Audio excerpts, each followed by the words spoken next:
Go ahead. Well, hello and welcome everybody. Keep rolling on in. We've got a big group tonight. Welcome to the Reading League California's event with Sue Hegland. Thanks so much for being here. I'm Sharon Dunn, president of the Reading League California. And our mission at the Reading League California is to promote an awareness, understanding, and use of evidence-aligned literacy instructional practices and curriculum in California based on the science of reading.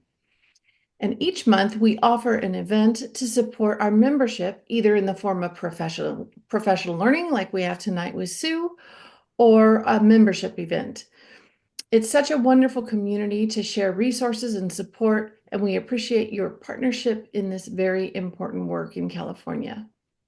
Now I'm going to turn it over to Leslie, who is the Vice President of Events, to run through a few announcements and introduce tonight's guest speaker. Thank you, Yeah, Leslie. thanks, Sharon. So, hi everybody. I'm Leslie Zoroya. I work at Los Angeles County Office of Ed in my day job, and then I work with all these lovely folks at the Reading League California. And I just have a couple of updates to share with you. So, I wanted to review that the Assembly Bill 1121 is still alive and going through the process in Sacramento, which we're excited about. And this bill has two important elements. The first is providing paid professional learning and structured literacy in the science of reading, which we really need in California. The second part is to provide a list of vetted supplemental materials for teachers to use to teach reading more effectively. So our ELA ELD instructional materials adoption process is not going to begin for probably likely at least 2 more years. So this list is really needed.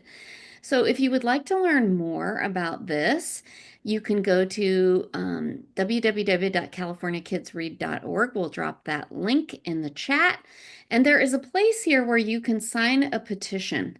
And so if you are so inclined to support this work, please do so. Let me get that link in the chat for you. Drop it here. So if you haven't already signed the petition, please do. And then just a couple of great resources. These are some great data sheets about students who need this work the most. So our Black and Hispanic students.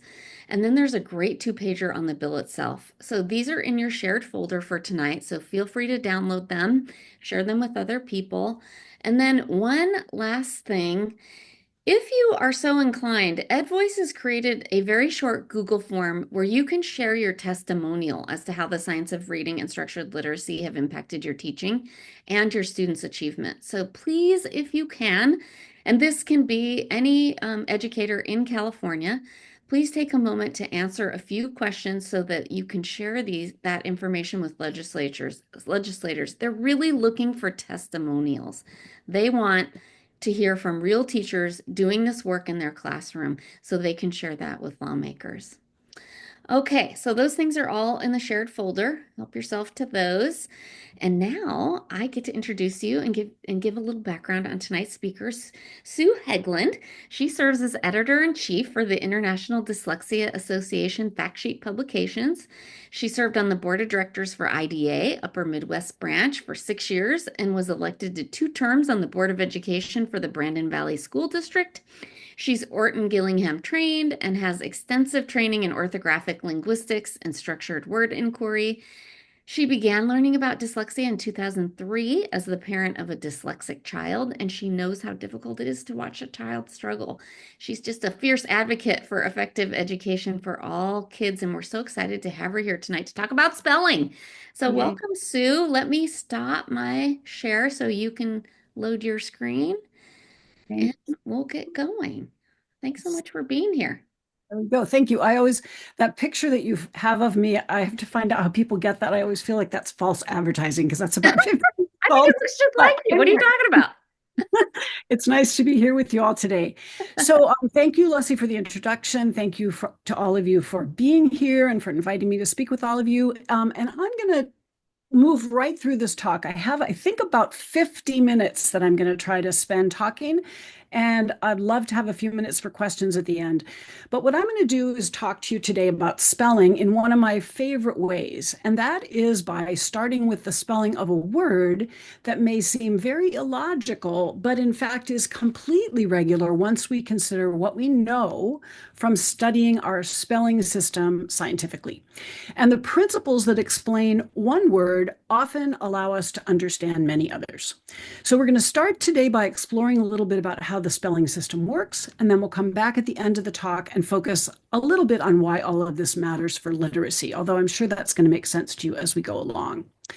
So the word we're going to start with today is DOES, the written word does. And I'm sure you know how to spell this word, and you may also know that this spelling is 100% regular.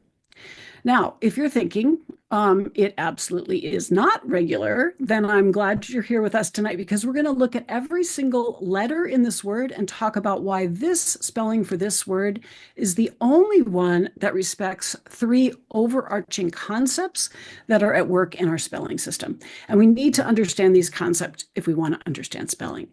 So let's start by talking about what's wrong with this spelling, right?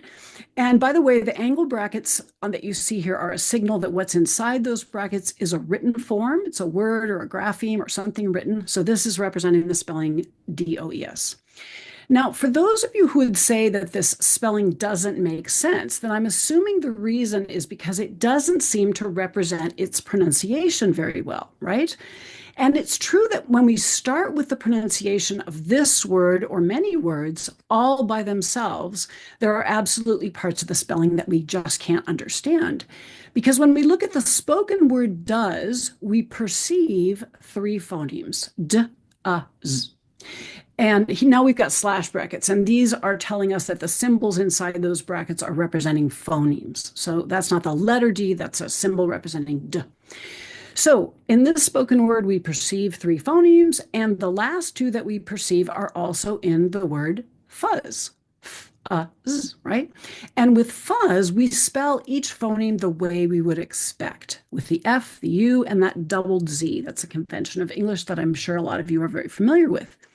But then we don't find the same graphemes spelling the same two phonemes at the end of the word, the spelling of for the word does.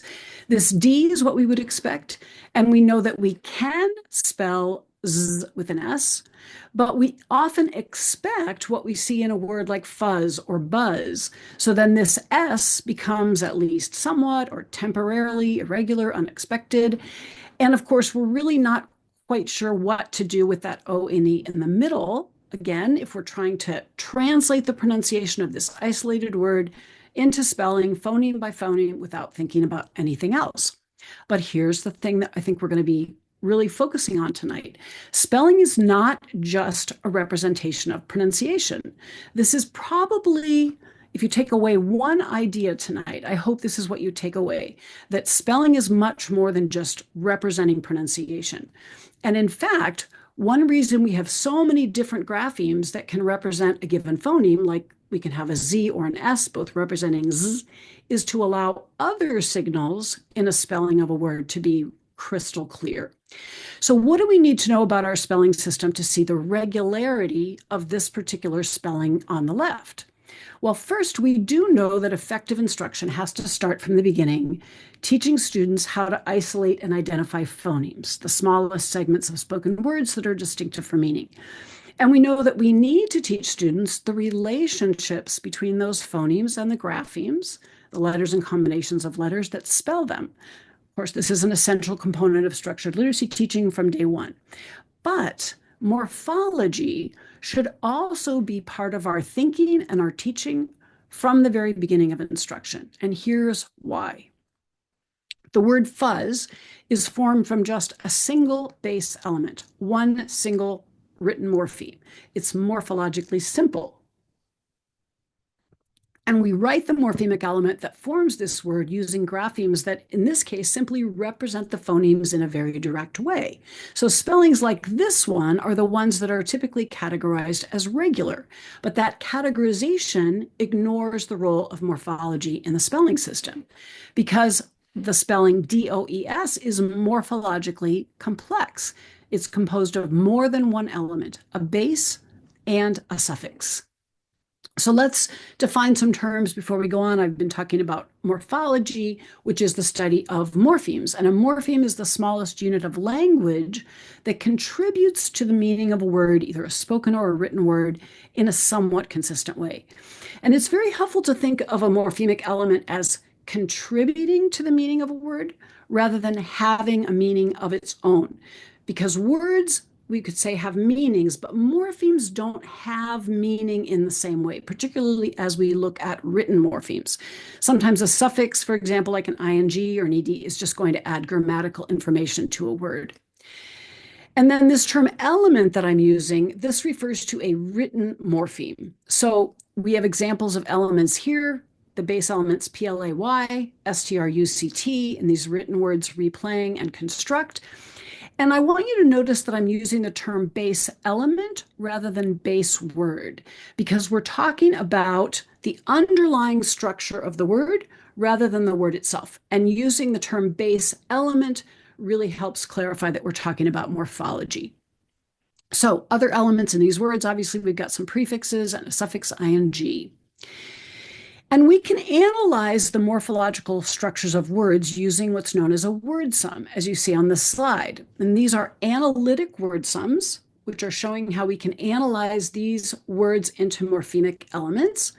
And written word sums can also be synthetic, showing how we combine elements to form written words. Word sums allow us to work with both the structures of words and the processes that are used to form those words. So getting back to fuzz and does then, fuzz is formed from just a single base element, but does is morphologically complex, composed of two elements. And this type of analysis, where we try to go directly from pronunciation to spelling, it often does not work with a morphologically complex word, like this one. So we first have to take into account the word's structure, the elements that build the word, and the jobs that those elements are doing. So how would we do that with this word does? Well, obviously it's a verb, and it's a third person verb. You could say, I do, she does.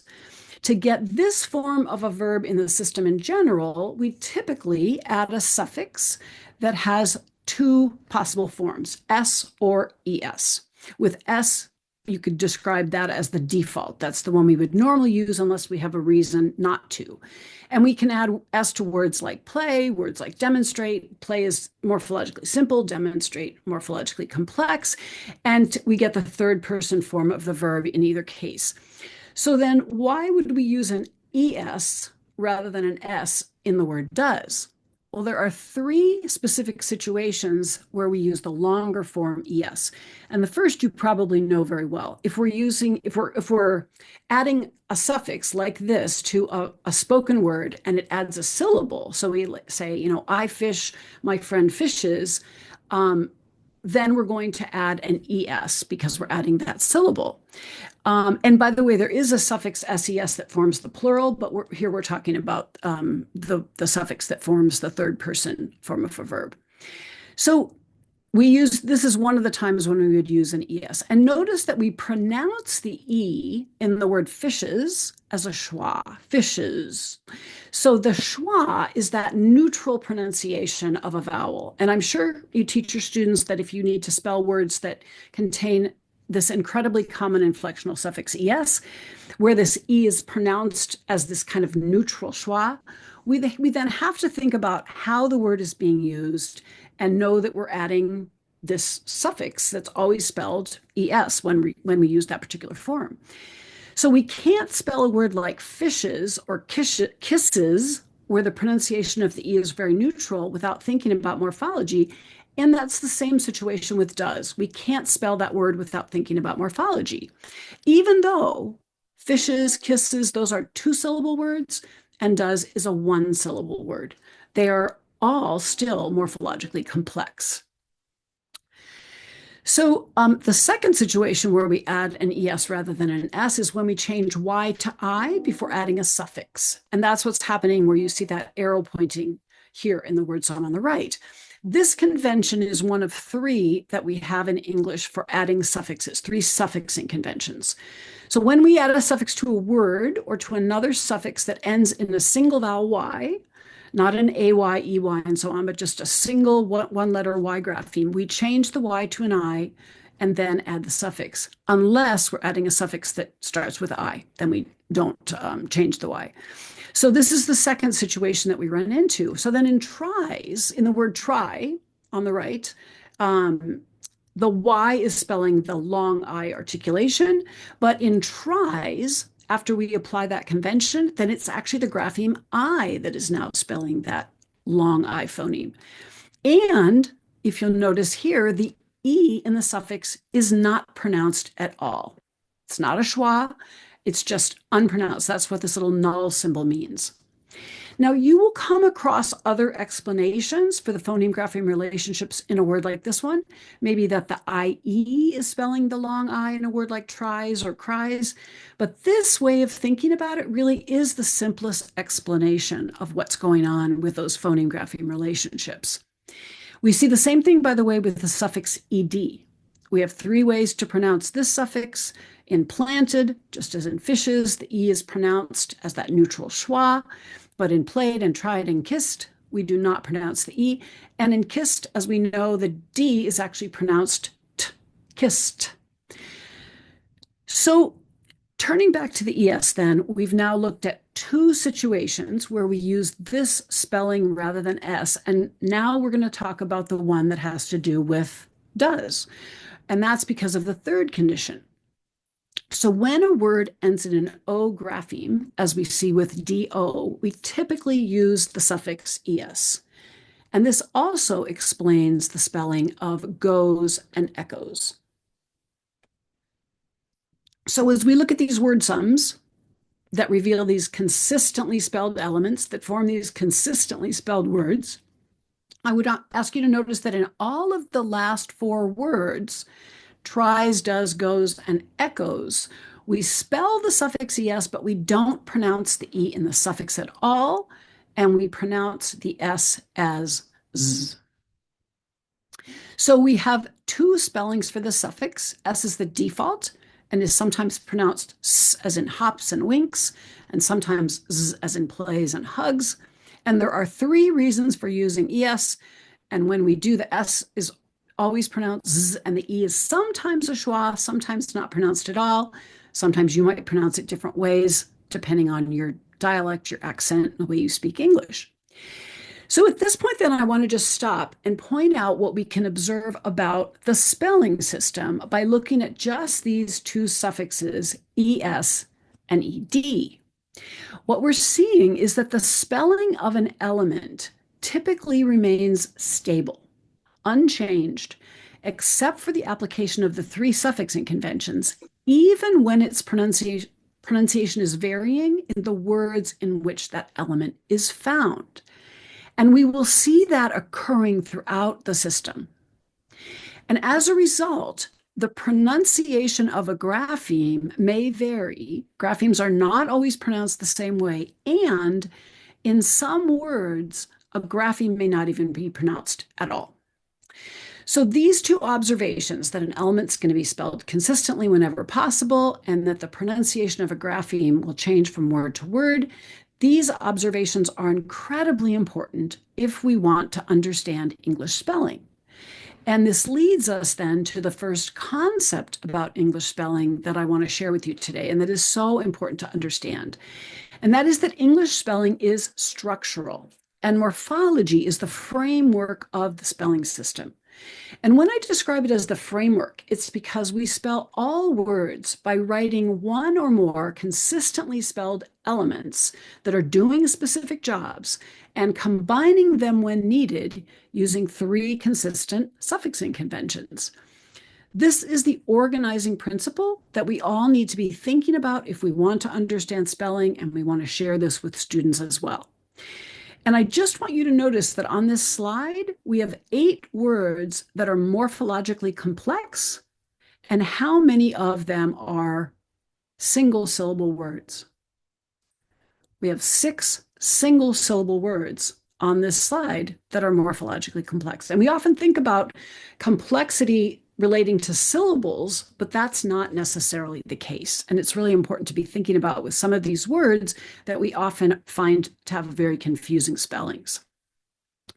So because morphology is so important, it's also really important to learn how to work with word sums, as you've seen on the left, and then what's called a word matrix, as you see on the right. And this is a matrix for the base element DO, and this is a free base because it forms a word all by itself.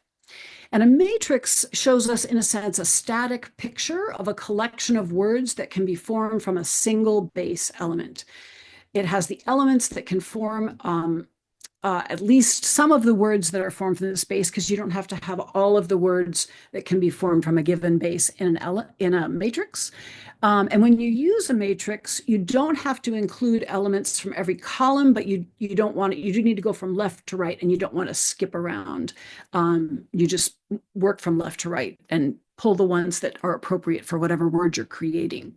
And in the center of the matrix, you're seeing the spelling of the base, and below it, it's orthographic denotation. This is a bit of a mouthful of a term, but it's a really useful term for the deep sense that is carried in the base. In this particular base, I've listed the orthographic denotation as perform, achieve, and that comes from the history of the word. But it is relevant to present day morphology and spelling because this deep sense is going to be present to at least some extent in any word that's derived from that base or formed from that base in English today. Sometimes it's pretty close to the meaning of the words, but sometimes it's a little more distant. We'll talk about that as we go along. So matrices can also contain prefixes on the left, to the left of a base, suffixes to the right. They may also sometimes contain something called a connecting vowel letter, and we're not seeing that here, but you'll see that in other matrices.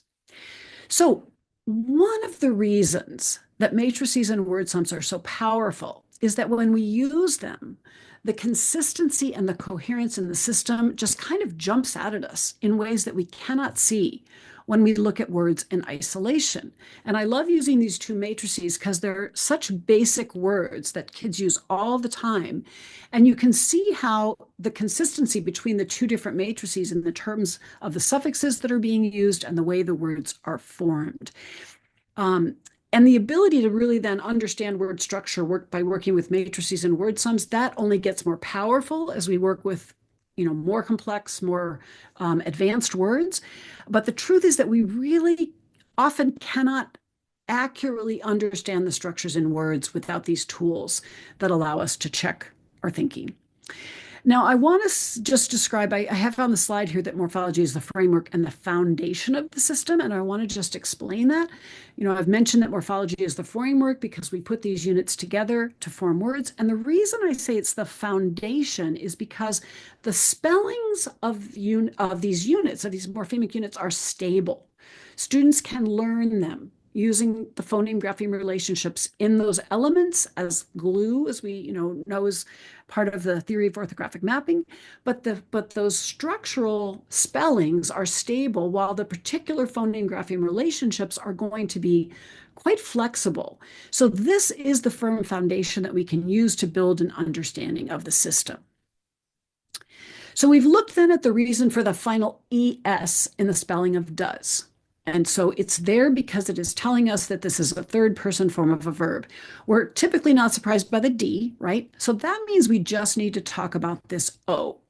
And the O in does is pronounced but in do, the base, when the base element forms a word by itself, it's pronounced oo. And as I've been mentioning, this change in the pronunciation of a grapheme, change in the pronunciation of a morpheme is a common characteristic of the system. So because of the morphological structure, then the place to start, if we want to understand the spelling of does, is to ask, well, why is O the grapheme that spells oo in the word do? And of course, as I mentioned at the beginning, this answer will help us understand the spellings of many other words. And that leads us to the next concept, which is that spelling reveals the identity of a word. It shows us what word we are looking at. So the spelling of a word allows us to quickly and accurately identify exactly what word we are looking at as we are reading. And it may even give us clues about what type of word we are looking at. So we've seen this already as we've been thinking about the suffix es, right? The presence or absence of a suffix can show us, for example, whether we're looking at first person, third person form of a verb, and the O in the spelling of do is also telling us something. And it does that by respecting a convention that has to do with content and function words. Now, you probably know that English words can be broadly divided into these two categories, content words and function words. Content words, also known as lexical words, are the words in a language, in English or really any language, that carry or hold a lot of meaning. Typically, that would include nouns, the main verbs in sentences like these examples, run, play, persevere, adjectives, and most adverbs. So as we think about whether something is a content word or not, one way to think about that is that these words typically have definitions and usages that are fairly clear. And I have to tell you, I got a note from a teacher recently who was working with some students, and her students had written a little paper about content and function words, and they had written that with content words, they often have synonyms. And I've never thought about it that way. And I suspect that teacher helped her students learn that. But I think it's great that she helped her students learn. Her students wrote this paper. Then I got to learn that from her students. So we're all learning together about how all of these things work. And I'm sure you know that many new words are added to English each year. Those words are almost always content words. Then function words don't necessarily have definitions in the same way, but they have functions and jobs in the language. They connect ideas together. They show relationships between words and phrases and clauses, and they may perform grammatical functions.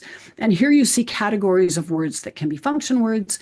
And again, you'll notice verbs on this list, as we saw in the earlier list of categories of content words, but the verbs that are acting as function words are typically helping verbs, so be, am, do, was, and so on. Function words are much harder to specifically define than content words, and although there are a lot more categories here, we only have about 450 function words total in English, and they've typically been part of the language for a very long time. However, as you look at this list, I'm sure you're realizing many of the words that kids first need to learn to read and spell are function words because they are doing these important jobs. They're being used over and over again in the system, and they're very important for children to learn how to spell. So let's talk about a convention that applies to these two categories and that can help as we're teaching and learning about function words and content words, actually.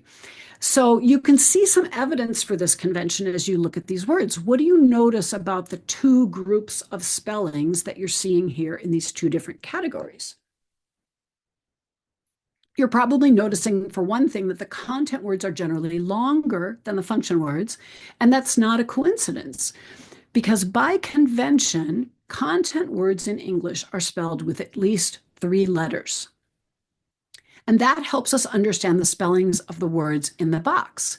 If you compare the spelling of each of those words to the word below it, what I've done is I've put a rhyming word or a word that ends in the same phoneme in below each of the words in the box, and you can see that the last letter in those 3-letter words in the box is not there because of pronunciation.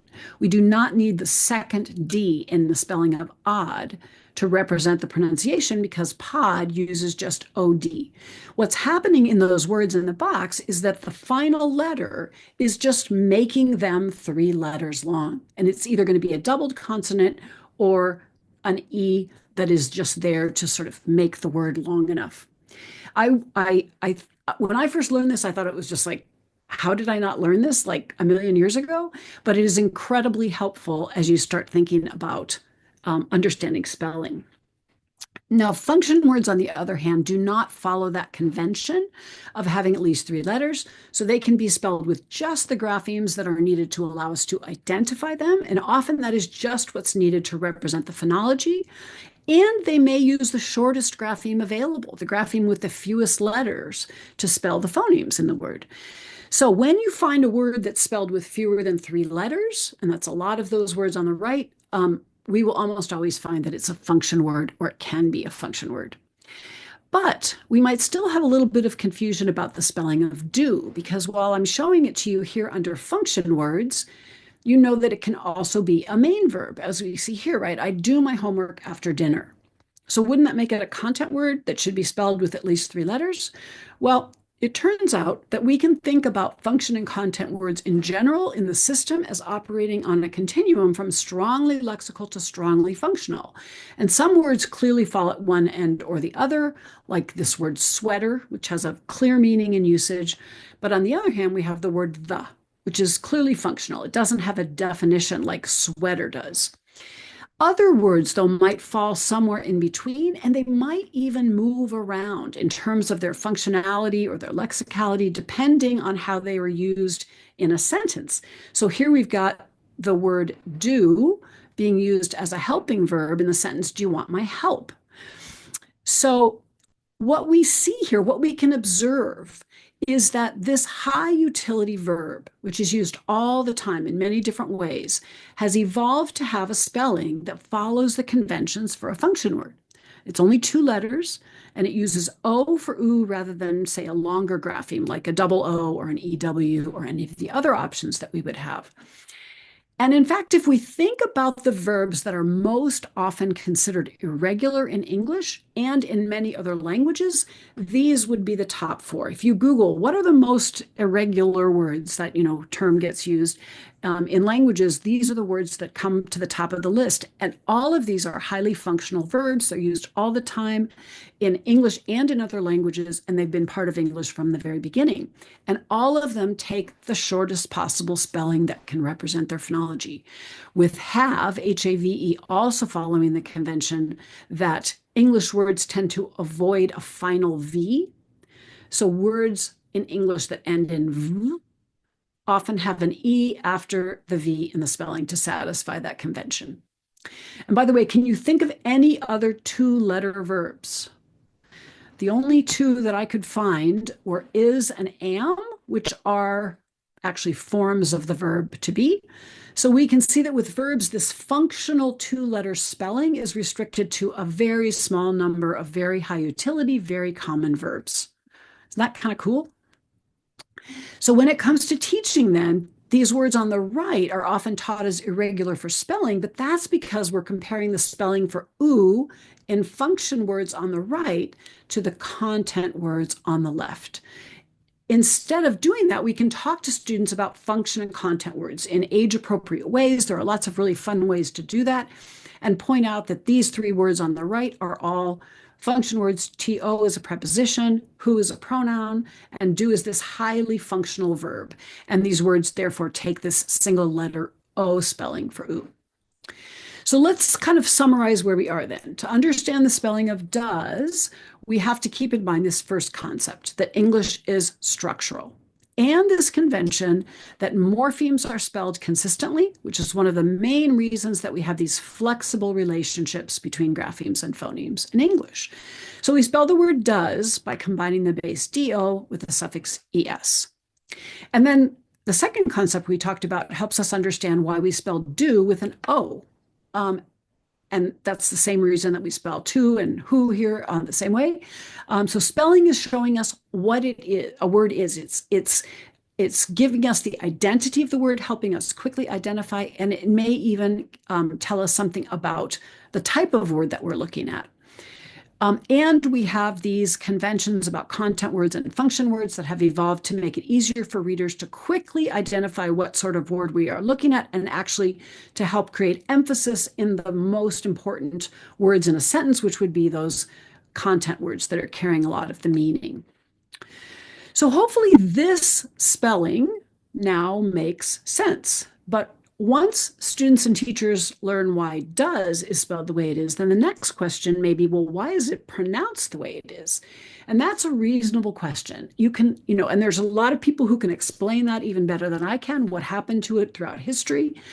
But what I really like to do is to just ask students to think about how they might expect to pronounce this word. And then we might say, how would you pronounce it? And see how that would feel, and then compare that theoretical pronunciation to the actual one. And we can talk about the idea that spoken language has evolved to be more efficient. So often as we're speaking, words are not as articulated as much as, people think maybe they should be, but as long as we can understand the language, it's working just fine. But spelling is more efficient in a different way. Spellings evolved to make it easier to quickly identify exactly what written word we are looking at so we can read and comprehend them efficiently and accurately. Now, there are only a couple of other words that I'm aware of that use an O to spell oo. And I'm not going to talk about all of them, but they can all be understood. And if you want to learn more about this whole topic, I suggest you take a look at a resource called the High Frequency Word Project that some colleagues of mine have created. I don't have any connection to this. I just think it's a great resource to learn more about lots of additional high frequency words.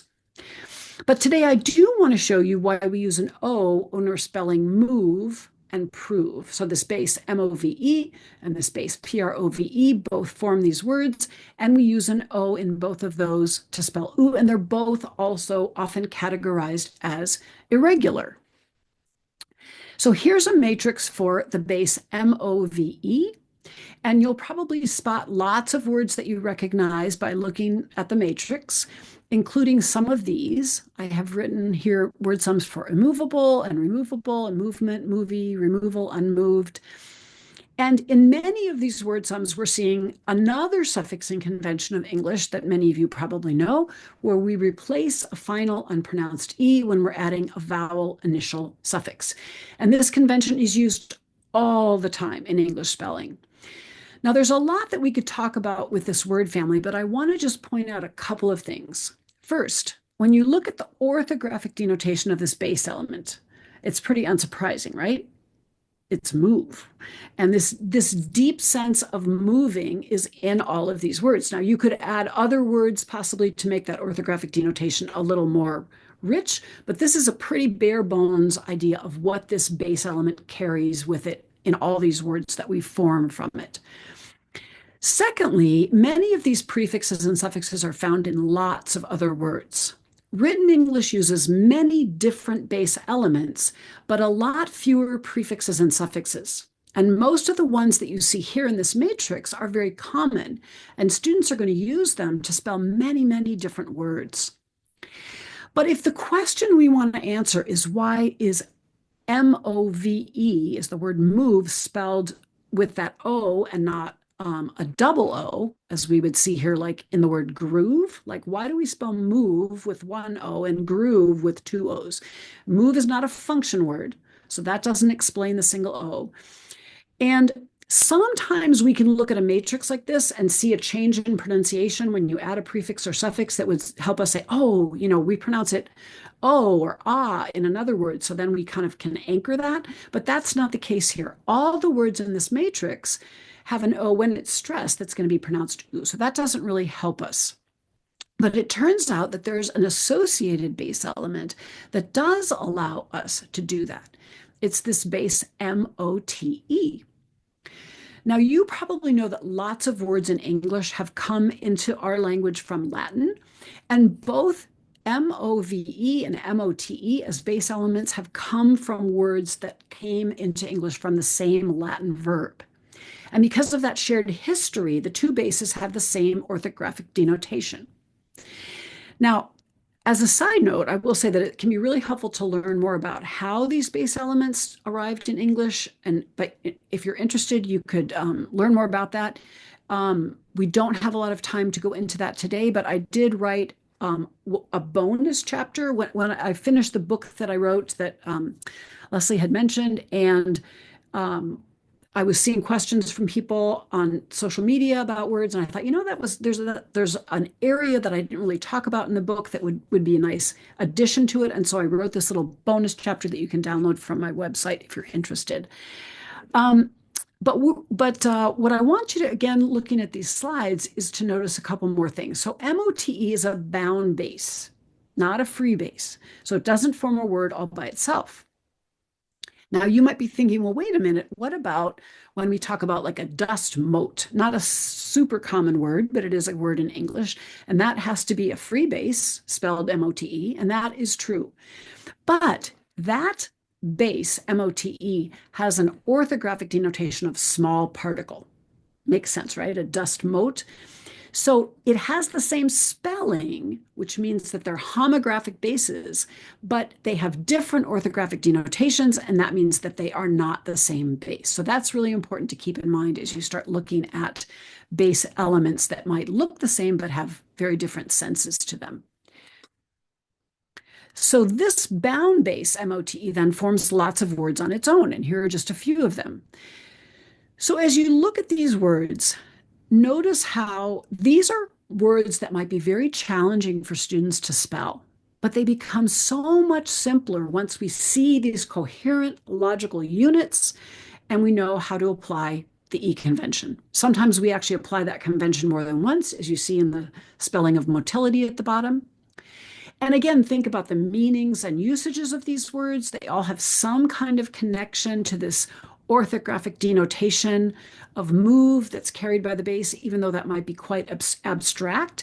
I mean, think about emotion and think about how when we might comment that we felt very moved by a particularly emotional event, right? We kind of get that sense that emotion has this idea of movement. And coming back to spelling, which is where we started, now we finally have a pronunciation of an O in these words that we are not surprised by, right? Motion and remote, that long O pronunciation is predictable and unsurprising. So when students need to learn to spell move, then you can show them both of these bases and explain that since these two base elements have the same origin, they use the same vowel grapheme, even though the pronunciation of the O is different in the words formed from these two bases. And when we work with matrices like these, and I wanted to bring this in because I wanted you to see, just get a sense of the power of a matrix to really help build literacy in many different ways, vocabulary being one thing. So we might use these two matrices to look at how we can add a prefix RE to both bases to get the words remove and remote. These are two somewhat related words that each have a deep sense of moving something, right? We're removing something or we're in a remote location, but they have very different definitions. We can easily see the connection between movement and motion. And once students learn that ION suffix that's in the spelling of motion, they will be primed to look for it in other common words, such as these: action, tension, option. So as we bring morphology into everything we do, starting from the beginning, we can help students expand their vocabulary. We can expose them to new words as they see in these matrices and new usages for familiar words, even like remote. Because think about what a student would typically think about when they hear the word remote. I can't find the remote, right? The remote is a thing, it's an object. But obviously, it comes from the idea of a remote control device. It's an adjective, and we can help them understand that idea. I'm old enough to remember when you'd sit on the couch and you had to talk your little brother into going over and changing the channel. Now we can sit in a remote location, a little bit farther away, moved away from the TV, and click a remote and change the channel. So that's where that comes from. And it helps. So this type of study is going to help build lots of understanding of vocabulary at a deeper level and even multiple meanings of words. And once again, the same prefixes and suffixes are being used in many different word families, and we can build spelling and vocabulary much more quickly and effectively once we begin incorporating morphology. And there's a similar story with probe and prove. These two bases, PROBE, PROVE, they also came from the same Latin verb. They both use O in their spelling, even though they're pronounced differently. And all of the words formed from these bases have some connection to this deep sense of try, test, show to be good. So let's talk a bit more specifically now then about why this matters for literacy learning. I hope, this is a very brief little demonstration of what we can see in our spelling system when we start to look at it scientifically. And why does this matter for literacy teaching? Well, hopefully you're seeing how we can improve spelling by bringing morphology into our word study. and by reframing our understanding of the purpose of spelling. Spelling is more than just a representation of pronunciation. But in addition, we know that students need to learn a lot of words to become skilled readers. Many estimates are similar to this one, 15 to 20,000 words at least. And that is a lot of words. But the reason we don't need to panic over those numbers is that although students do need direct, explicit instruction, especially at the start, as they continue, in addition to the vocabulary words that they're taught in school, they will engage in a process known as statistical learning. Mark Seidenberg talks a lot and writes a lot about statistical learning and its importance for literacy. And this is from an article that talks about statistical learning. It starts out by saying that human learners, including infants, are highly sensitive to structure in their environment. Statistical learning refers to the process of extracting this structure. And this article is talking about students acquiring spoken language, but it also applies to written language. So if we want to do explicit teaching to get kids started, we want to be helping them not only to learn those phoneme-grapheme relationships, but to help them see the structures in written words through explicit instruction about those structures.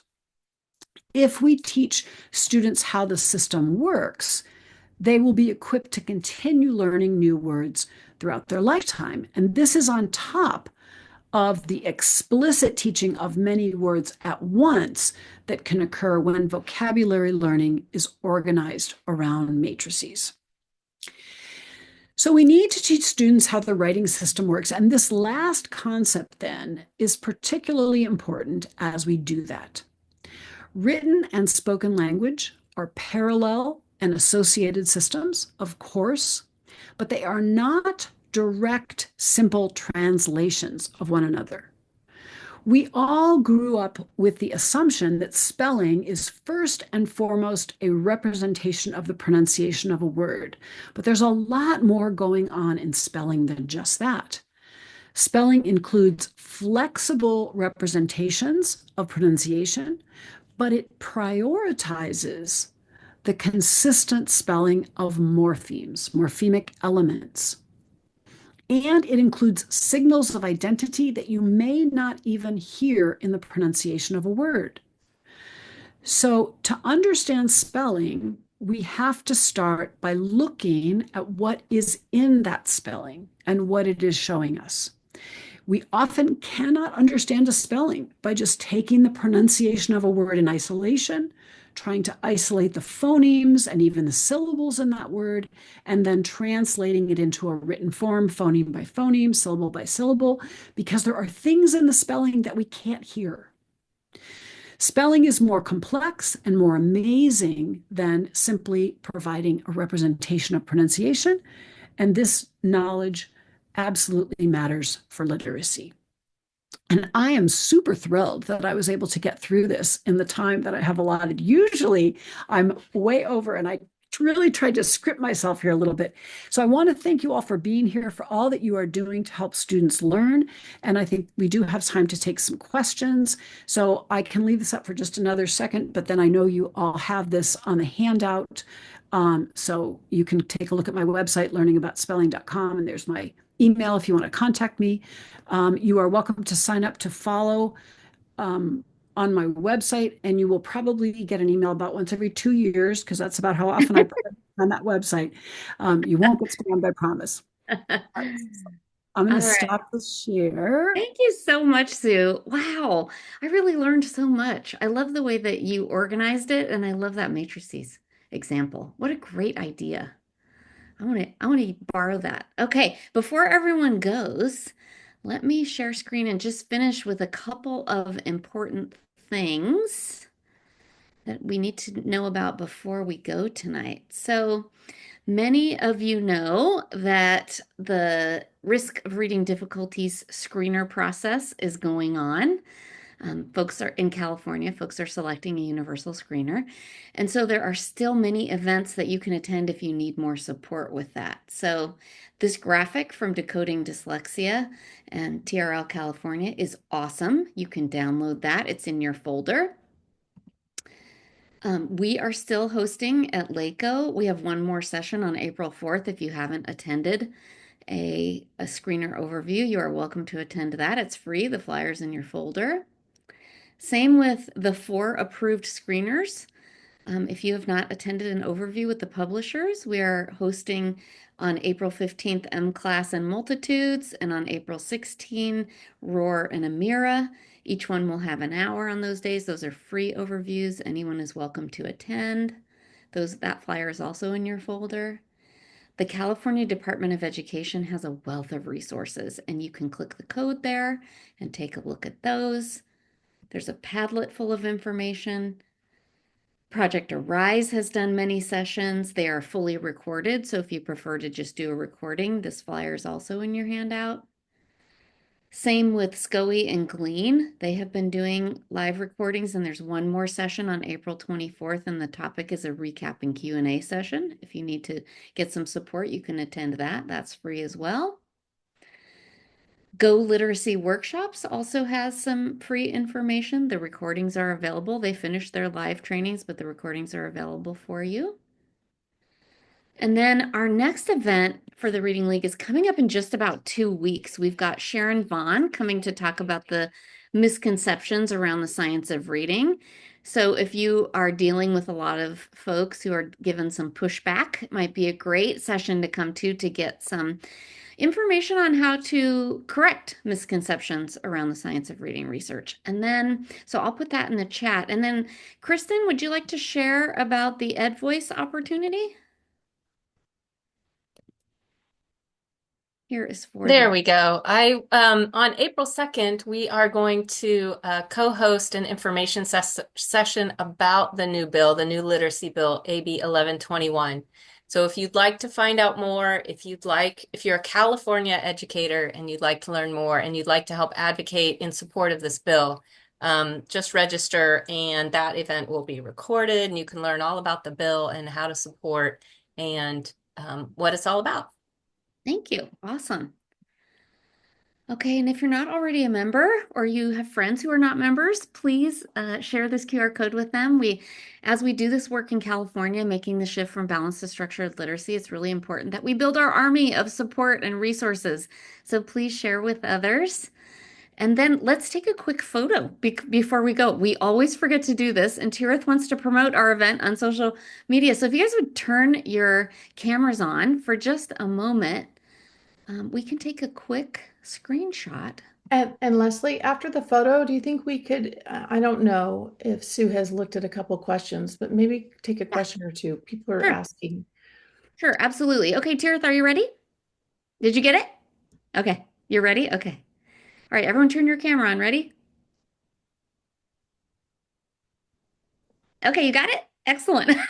Yay! These are the things that we must do these days. So yeah, let's take a look. Was there questions in the chat, Kristen, that needed to be addressed? Yeah, So there were a couple of questions at the end. Let's see. How would you recommend structuring teaching spelling to those who struggle with the foundation and with reading?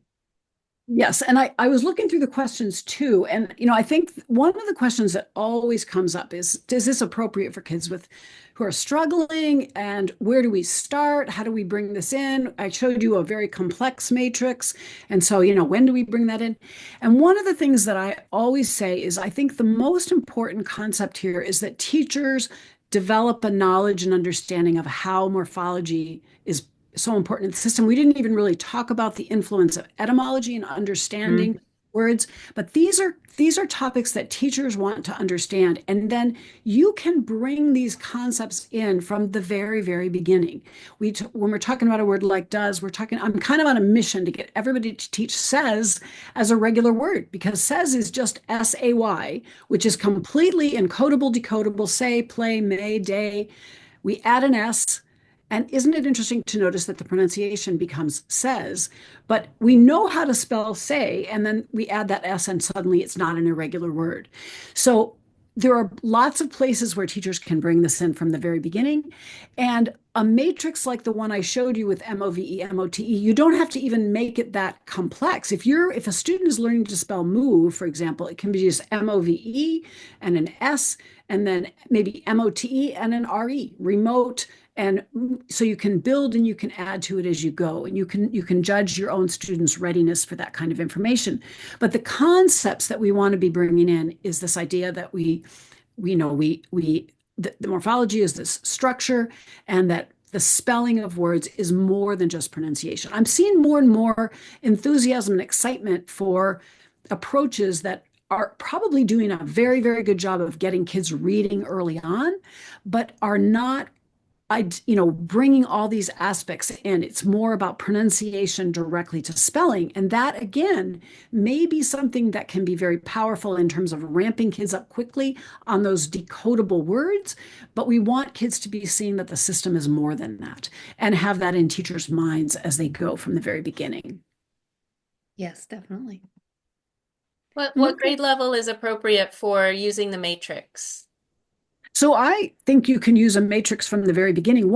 I gave a talk for the Northern California branch of IDA a couple of years ago, and there's a link to that on my website. And it was about kind of morphological awareness, what matters for literacy or something. And one of the things I tried to do was say you can bring these in very early on. So if you're teaching kids to encode and decode words like hug and hat and bed, you can just start noticing that when you add an S suffix to make something a plural, sometimes it's pronounced, sometimes it's pronounced Z. Isn't that interesting? We use the same S to spell both pronunciations because it's showing us that that means more than one. And everybody does this, right? So when you're doing that, you can have a little matrix on the wall that is just a few simple bases that students can already read, and put a few of those inflectional suffixes, a few very common prefixes, and students begin to get the idea that we're going to build words this way. And it's going to happen more and more as they go along. So you can bring it in right from the very beginning, and then just, it will become more and more important as students go along. I love that because it kind of feeds kids' curiosity too around language. Like they're at a ripe age for that, where they're curious about everything. So it's a great way to kind of, lean into that and let It them does. understand the fun And parts of language. And teachers are sometimes a little bit intimidated if Yeah. this is new to them. But if you can collect for yourself, 5 or 6 really fun examples that you can use. And then when you come across a word you're not sure of, because that happens to me all the time. I mean, in the book, I gave all these examples where students' questions were what allowed me to learn something because I didn't know the answer when the student asked it. Lots of teachers use what they call a wonder wall, and they'll say, "Ooh, let's put that on the wonder wall." And then it What becomes a great something idea. everybody can sort of contribute to, and then you can kind of go off and either talk to your colleagues, take some classes, ask whatever you need to ask to kind of get some information. And I will often say, I don't know the reason for that word. I Yeah. know it has a reason, but I don't know what it is, and I don't have to know the reason for every word to be confident that the system is completely coherent and makes sense. And the more you get a chance to feel that and experience that, the more exciting and fun it becomes to work with word study with students. So true. I love that. Sue, you are a little veritable font of information. Right. Of I could enthusiasm. literally sit and listen to this all day. It's so fascinating. Thank you so much for staying up late and agreeing to join our early meeting here in California. We so appreciate your time and expertise. This has been a great session, and thank you to everyone who spent their time here this evening with us. We appreciate you. Keep doing the good work, and have a great evening, everybody. Take care.